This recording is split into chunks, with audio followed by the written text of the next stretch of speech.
Dave, a guy writes in to say that his friend, good friend, longtime friend, is branching over from social drinking into alcoholism, he fears.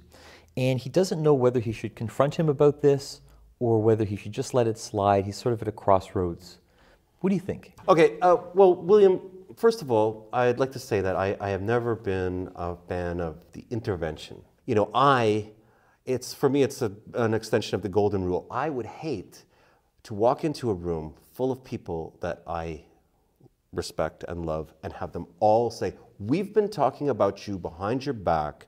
We've decided you have a problem, so we're here to help you. Now, I know it's supposed to be But that's precisely why I think an intervention could be effective. If everyone in your life, en masse, is in front of you, I think that would be, you definitely, even if you were far gone into gambling, alcoholism, that might really be jarring. And you might really have to stop and say, there's no one else I can sort of there's no way to weasel out of it. I would be much more inclined to try the quiet, one-on-one approach, which would be mortifying enough, I think, to have somebody saying to you, listen, I think you have a problem. And you could even maybe go so far as to say, I've discussed it with some other people. But think of what those people who are often the subjects of interventions have done. And I've seen these stories and I've heard these stories where it's really just horrendous behavior. And it sometimes takes, I think, perhaps a very dramatic event, something, image, shock to get them out of it. It's almost like it gives them one last chance. It's like everyone in my life is now telling me that I'm screwing up.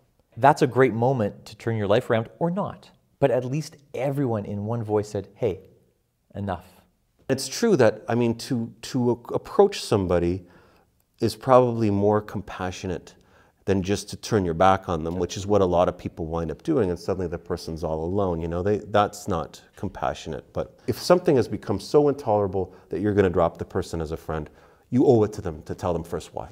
Okay, I agree. We can agree on that. To be a mensch, confront your friend face to face. But be really delicate, because people will bristle at this kind of stuff.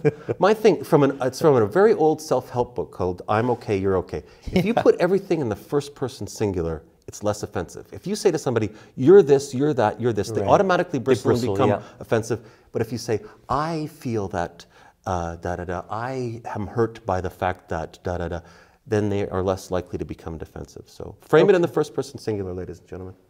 Tread lightly, but maybe firmly if it really seems out of control. That's our advice.